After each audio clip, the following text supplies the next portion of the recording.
आज का जो हमारा मौजू है मियाना रवि, उसमें हमने बहुत सारे एस्पेक्ट्स उसके कवर किए हैं, लेकिन एक जो रह गया है वो है खाना पीना, जो मेरे लिए बहुत इम्पोर्टेंट है। जाले तुम्हारे लिए नहीं है इम्पोर्टेंट, यू आर वेरी, मैं कॉन्शियस हूँ, हाँ, but you are very good in maintaining that balance. लेकिन और बहुत सारे लोग हैं, रमजान के महीने में तो हम ज्यादा ही बदपरहेजी कर लेते हैं। तो हमारे साथ इस वक्त स्टूडियो में मौजूद है मारिया खान, जो एक न्यूट्रिशनिस्ट भी हैं और डाइट प्लानर भी हैं।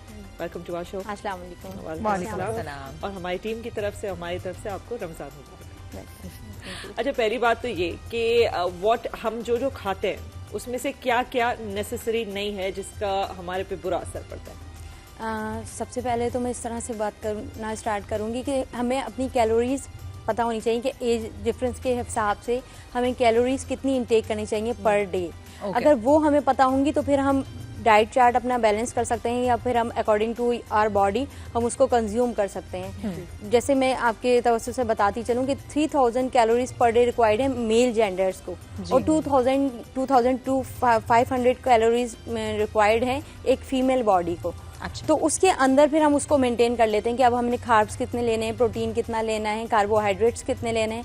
मोस्टली पीपल क्या करते हैं कि टोटली प्रोटीन डाइट पर चले जाते हैं, हाँ। या फिर टोटली कार्ब्स को इग्नोर कर देते हैं। तो ये गलत फैक्टर है, इस तरह से हमें नहीं करना चाहिए। हमें बैलेंस रख के जाना है, क्योंकि ये कार्ब्स और प्रोटीन यही हमारी बॉडी का फ्यूल है। ये हमारी बॉडी में जाएंगे तो हमारी वर्किंग होगी। स्टार्टिंग में ऐसा होता है कि बहुत सारे लोग प्रोटीन नहीं लेते या फिर अच्छी डाइट नहीं लेते, तो 15वें रोजे के बाद आप जाके देखो कि वो कोलैप्स करना शुरू कर देते हैं, थकावट होने लगती है, लेथार्जिक हो जाते हैं, और कुछ तो ऐसे होते हैं कि मतलब बिल्कुल ही उनमें ताकत ही नहीं रहती, एनर्जी लेवल ही उनका बूस्ट नहीं हो रहा होता। वो क्योंकि बहुत ज्यादा डाइट कॉन्शियस, एक तो डाइट कर रहे हैं, already we are on fasting, 16-17 hours की हम फास्टिंग कर रहे हैं, और फिर उस पर ये कि हम खाना पीना सही नहीं खा रहे।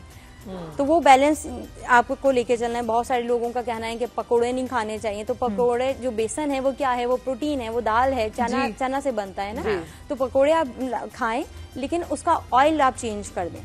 पकोड़े हमारे लिए नुकसानदेह नहीं है। क्या ऑयल में बनाए हुए, ये तो बहुत नाजरीन बहुत खुश होंगे इस बात को सुन के कि नाजरीन आप पकोड़े खा सकते हैं। हाँ, सरसों के तेल में बनाओ, ऑर्गेनिक तरीके से बनाओ। जो आर्टिफिशियल ऑयल या जो दूसरे ऑयल्स आ रहे हैं उसमें आप ना बनाओ, आप सरसों के तेल में उसको बनाओ, वो आपको कभी भी नुकसान नहीं करेगा। सॉरी, मैं आपकी बात काट रही हूँ।